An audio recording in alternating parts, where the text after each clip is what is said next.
My father used to say, "A pocket full of money can still belong to a poor man." I didn't understand those words for 50 years, not until life carved them into my bones like an old etching on a synagogue wall. My name is Shimon. I'm 78 now, born in the shadow of the Ural Mountains in what was then the Soviet Union, where winters bit deep and money was a whisper you chased but never caught. I came to America in my 40s, chasing the same dream so many do, a better life, a chance to build something lasting. But I've spent my years not chasing dollars but watching souls. I've sat at countless Shabbat tables, listened to confessions in quiet kitchens, and seen how the weight of what we hold on to crushes us more than what we let go. Let me take you back to my childhood town, a dusty place where everyone knew everyone's troubles. There was a man there, Mr. Goldstein, Haim they called him. He owned the biggest store, had a house full of fine things, silver candlesticks that gleamed like stars, linens from before the war, and a safe stuffed with rubles and later dollars. Folks envied him, said he was blessed. But I'd see him walking home at dusk, shoulders hunched, eyes like hollow wells. No light in them, no spark. One night, after a long Passover Seder where he sat silent while others laughed and sang, he pulled me aside, me, a boy of 12, and whispered, "Shimon, all this gold, it's just chains." He died a year later, alone in that house, his treasures gathering dust. No one came to mourn with joy, they came out of habit. That's when I first felt the chill of a truth hiding in plain sight. I am going to tell you the story of two brothers, David and Aaron, who grew up in a family much like mine, simple folk from Israel, scraping by in a Brooklyn neighborhood after the war. David, the older one, was the saver, the planner. From the time he was a boy, he'd tuck away every penny, building walls of security around his life. Aaron, his younger brother, was the dreamer, the one who spent on paintbrushes and songs, letting coins slip through his fingers like sand at the beach. David died a celebrated man, wealthy, with a legacy of stocks and properties. Aaron? He passed with almost nothing to his name, just stories and a few well-loved books. But I am here to tell you something that will shake you. The man everyone called a success was the one who truly wasted his entire life. Not in poverty, but in the slow starvation of a soul too afraid to breathe. What I'm about to share isn't the advice from those financial books or the gurus on your screens, promising easy riches if you just budget right. No, this is the dangerous hidden side of money, the part that sneaks up and steals your days while you're busy counting cents. It shook me to my core when I uncovered it, watching these brothers unfold their lives like a worn Torah scroll. David seemed so right, so wise. Aaron? A fool, they said. But the truth? Oh, it was crueler than that. It showed me that saving isn't always salvation. Sometimes it's a sentence. And spending? It might just be the key to freedom. Stick with me, because by the end, you'll see your own wallet in a new light, one that might hurt, but will set you free. Have you ever felt that pang of guilt when you reach for something simple, a joy that calls to your heart? A good meal shared with friends, a weekend trip to the mountains, or even a small gift for someone you love. That invisible chain around your wallet pulling you back. Have you felt it tighten? If you've ever lain awake wondering if you're building a future or just burying your present, then this story is for you. It's for all of us who grew up hearing "save for tomorrow," but forgot to ask what tomorrow means if today slips away empty. Let me share a little parable from my youth, one my grandmother told over tea on quiet afternoons. There was a farmer who spent his life collecting the rarest seeds, golden wheat, vibrant flowers that could light up the darkest field. He guarded them in a locked box, polishing them each night, dreaming of the harvest they'd bring. But year after year, he never planted a single one. "Not yet," he'd say. "The soil isn't ready. The rains might fail." When he died, his children opened the box and found nothing but dust. Dry, lifeless kernels, good only for the fire. Money is like those seeds, my friends. It's meant to be planted, to grow into something alive, laughter at a table, memories that warm you like candlelight on Shabbat. What are you doing with yours? Are you planting or just collecting shadows? Let's dive deeper into the lives of David and Aaron, these two brothers whose paths split like the Jordan River after a storm.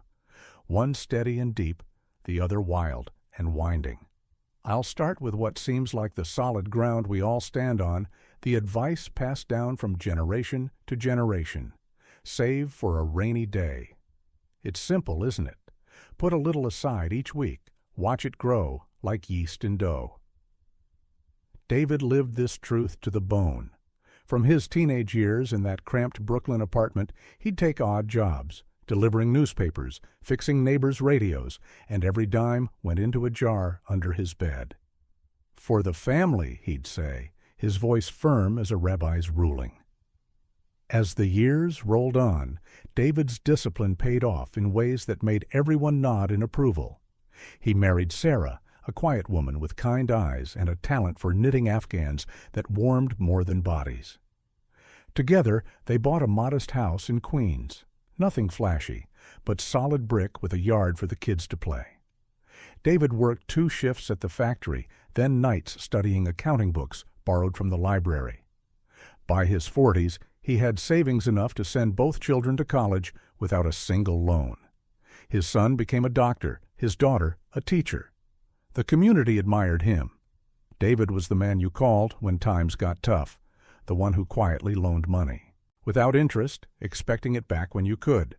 At synagogue on high holidays, he'd stand tall, reciting the prayers with the focus of someone who knew security wasn't a gift, but a hard-won fight.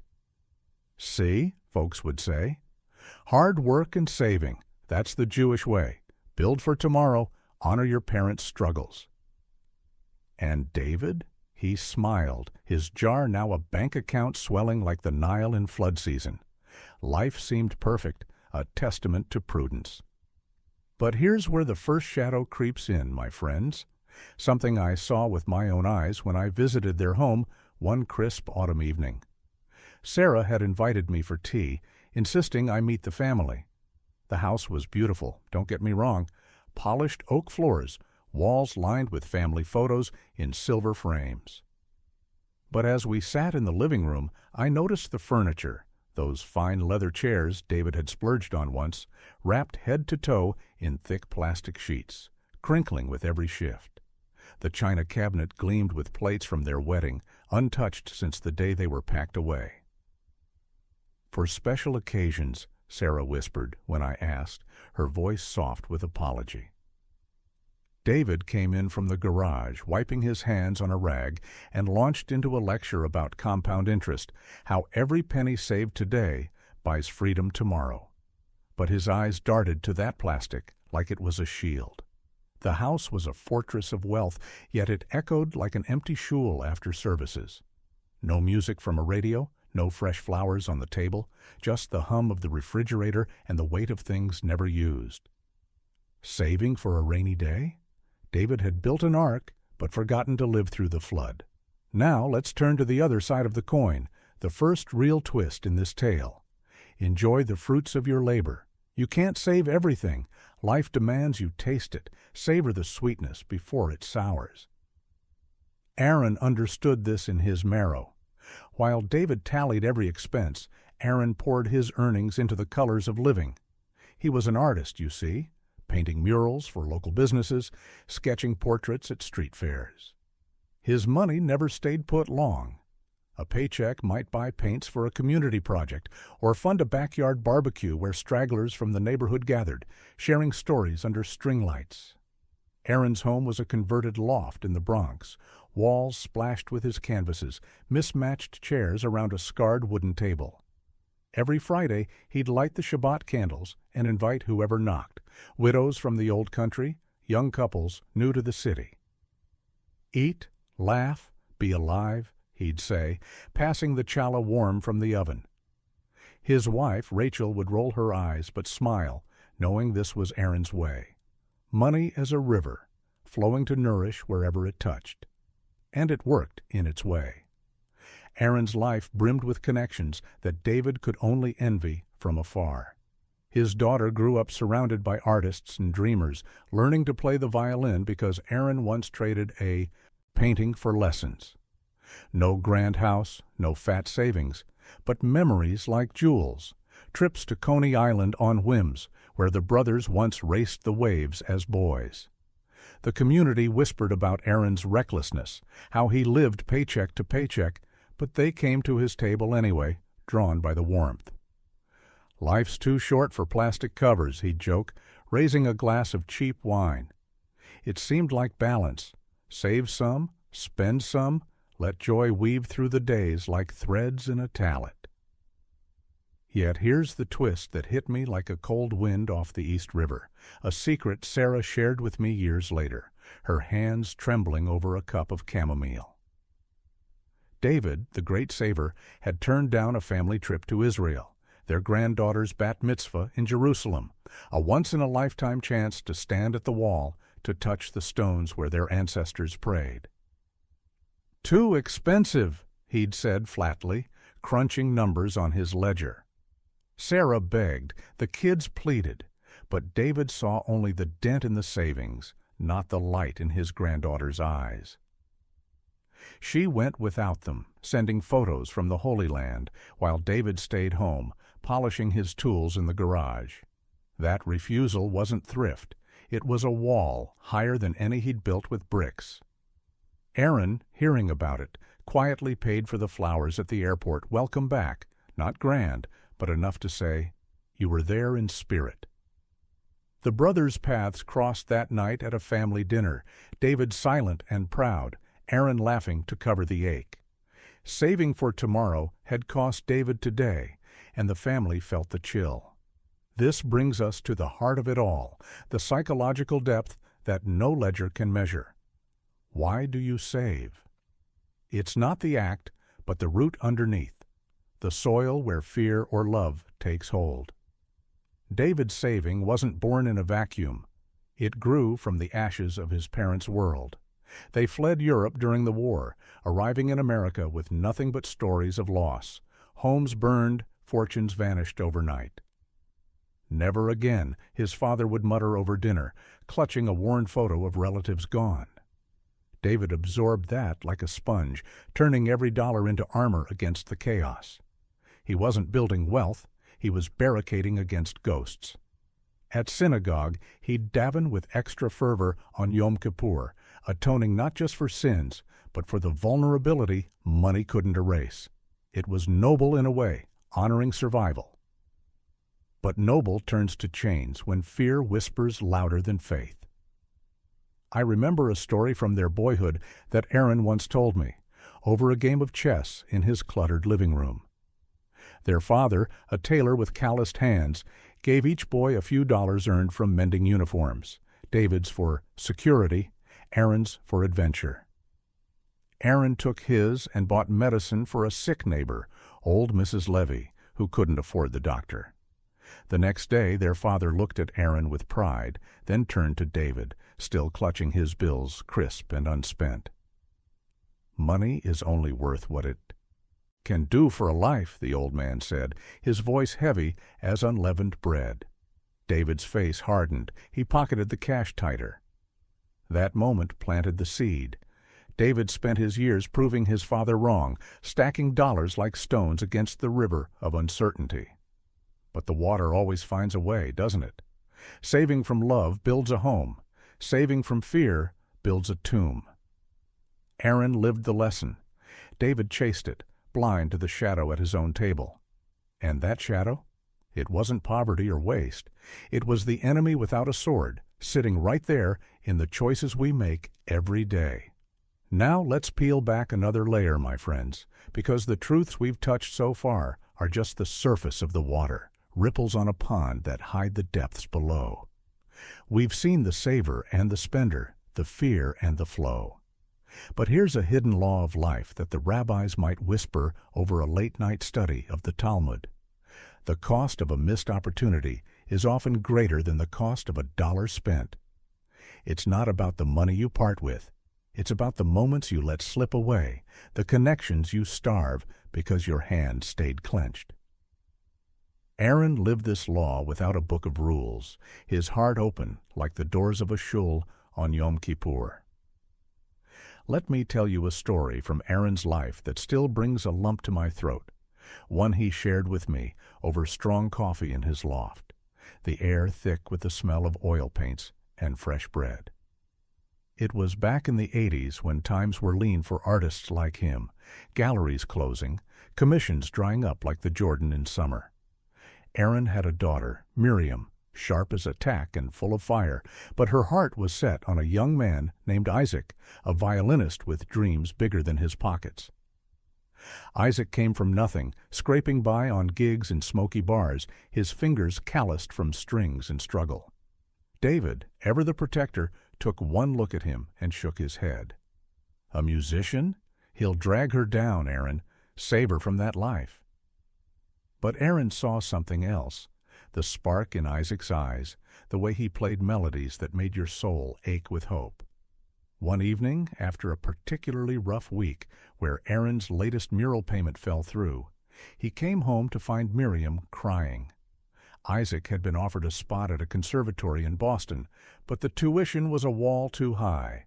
Thousands he didn't have. "He'll lose it all," she sobbed. Aaron sat quiet for a long time, staring at the Shabbat candles flickering on the table, their light dancing like unspoken prayers. The next day, he cashed in his emergency fund, the little nest egg he'd scraped together for just in case. Not for stocks or a new roof, but for Isaac. He bought the boy a fine violin, one with wood aged like wisdom, and covered the first semester's fees. "Go play your heart out," Aaron told him, clapping a hand on his shoulder. "Music isn't saved, it's given." David heard about it and exploded, called Aaron a fool, said he'd regret it when the rains came. The family rift widened, dinners turning tense, with David lecturing on responsibility while Aaron just smiled and changed the subject. But watch what happened next, because life has a way of revealing its hand when you least expect it. Isaac poured everything into that chance, practicing till his fingers bled, performing in halls that echoed with applause. He graduated top of his class, married Miriam in a simple ceremony under a chuppah woven from Aaron's old canvases. Years passed, and Isaac rose, a renowned violinist touring the world, composing pieces dedicated to the man who believed in him when blood couldn't. When Aaron fell ill in his later years, lungs weakened from years of paint fumes and city air, who was there? Isaac, closing tours early, flying back to sit by his bed, playing soft lullabies on that very violin. "You invested in me," Isaac said once, tears in his eyes. Not money, a future. Aaron's waste had bloomed into a garden of gratitude, roots deep in human soil. David watched from afar, his own children polite but distant, their visits scheduled like appointments. The law unfolded. Spend on a soul, and it returns tenfold, not in dollars, but in the warmth that no bank can hold. Aaron didn't lose. He multiplied what mattered. But this wasn't even the bottom of the story. I dug deeper, talking to old neighbors and flipping through faded letters Aaron kept in a shoebox, and I found something that shocked everyone, a thread that pulled the whole tapestry apart. It turned out that violin wasn't just a gift. It was Aaron's quiet rebellion against the family's unspoken vow of caution, born from their parents' war scars. And in those letters, hints of David's envy, scribbled in margins, words like, "Why him and not us?" The saver wasn't just protecting, he was resenting the freedom he denied himself. This leads us to an even deeper hidden law, one that cuts to the bone of what it means to be alive. The greatest poverty is not an empty wallet, but a life unlived. Money comes and goes like the tides at Tel Aviv beach. But the days? They vanish like smoke from a Havdalah candle if you don't fan the flame.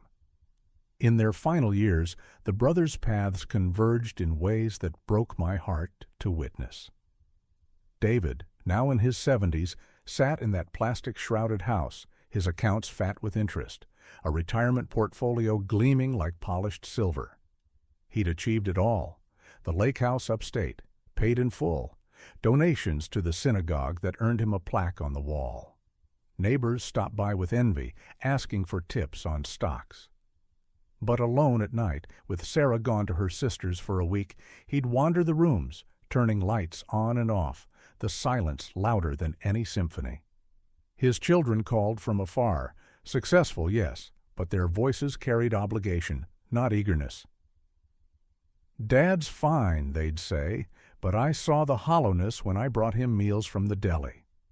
David's wealth was a crown of thorns. It crowned him king of nothing. Aaron, meanwhile, faced the end with pockets light, but a house full.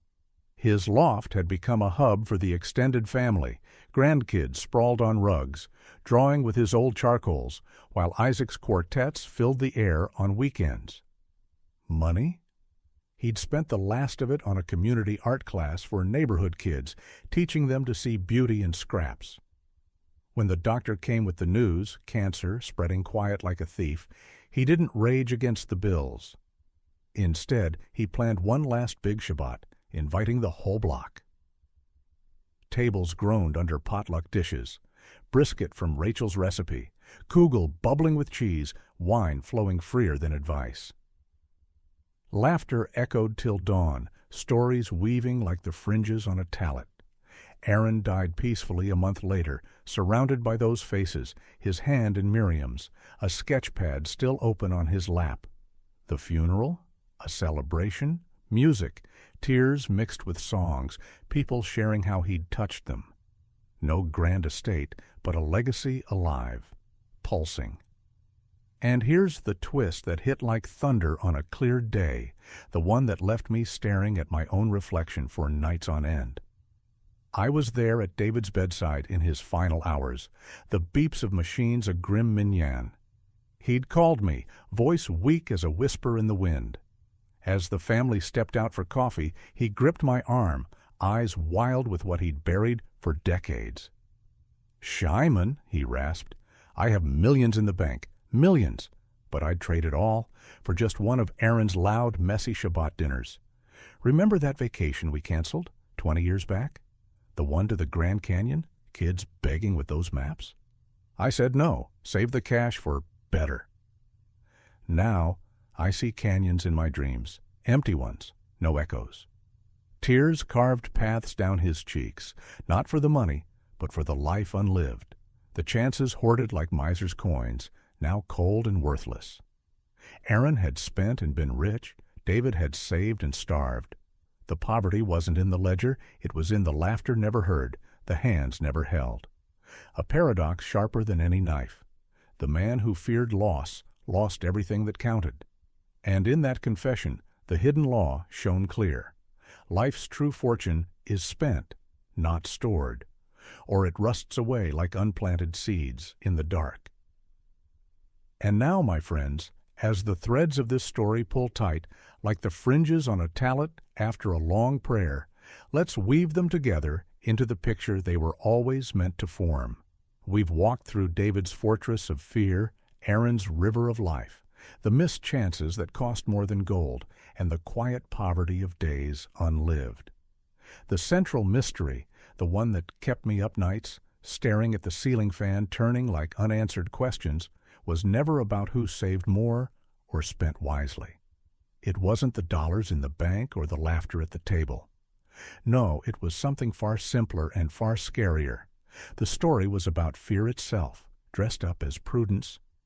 David wasn't hoarding money. He was hoarding fear. Every penny. A brick in the wall he built around his heart, taller than the walls of Jerusalem. Aaron wasn't wasting. He was investing in the only currency that doesn't depreciate: moments, connections, the spark of being alive.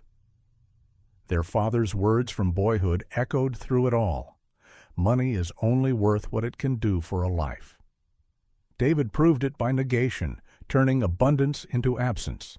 Aaron by affirmation, turning scraps into a feast. Think back with me. That plastic on the furniture? Not thrift, but a shield against joy's messiness. The skip trip to Israel? Not caution, but a refusal to step into the unknown, where miracles hide. The violin for Isaac? Not recklessness, but faith in human potential, blooming where fear saw weeds. And David's deathbed whisper? The cruelest revelation. Millions meant nothing without the echoes of shared laughter, the warmth of hands clasped in song. The brothers' lives weren't opposites, they were mirrors.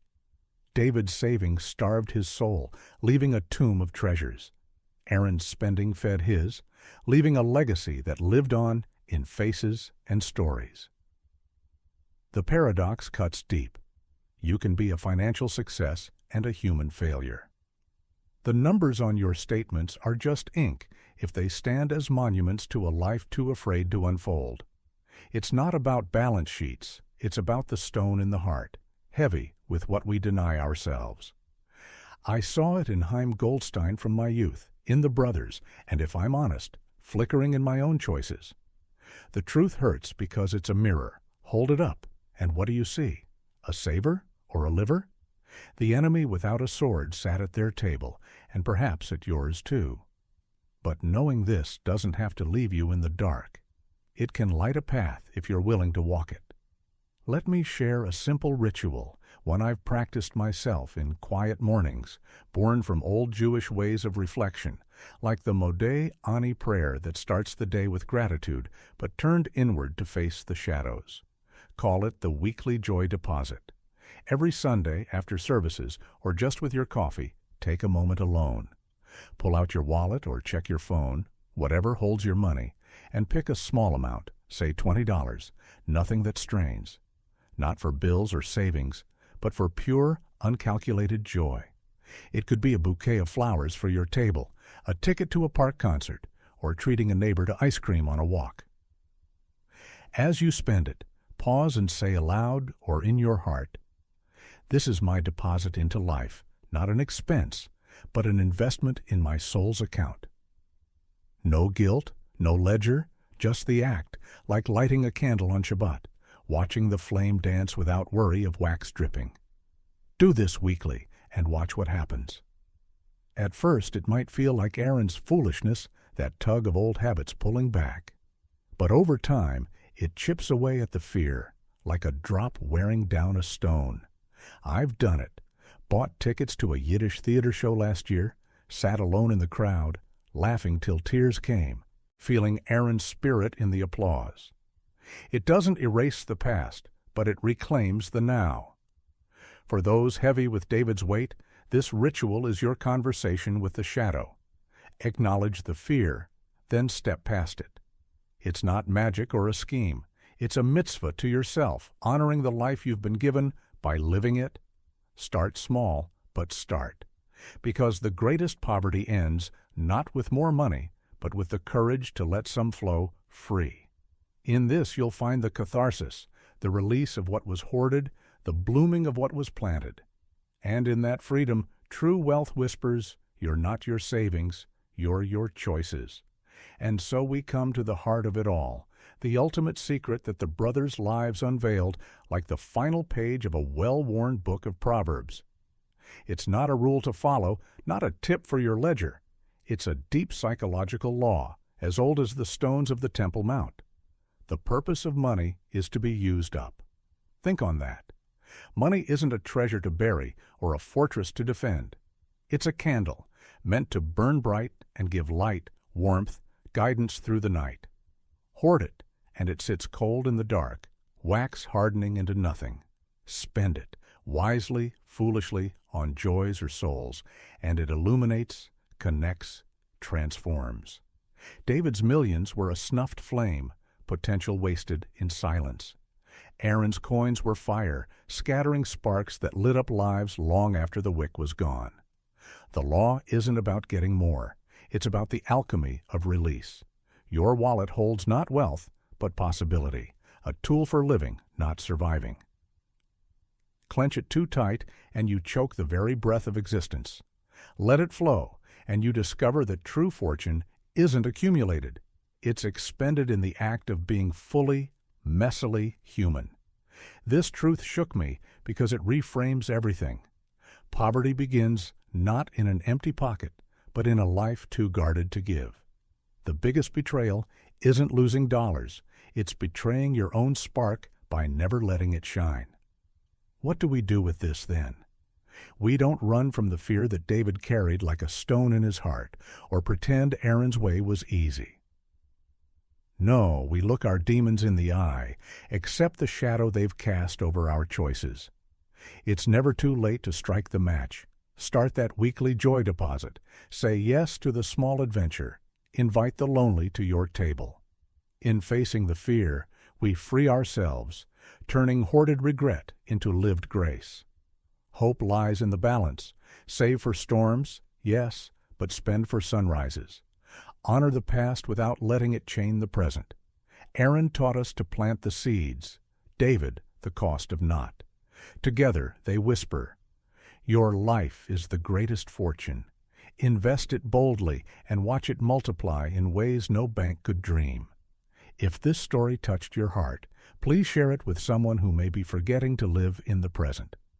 Write in the comments, what is one joy investment you plan to make this week?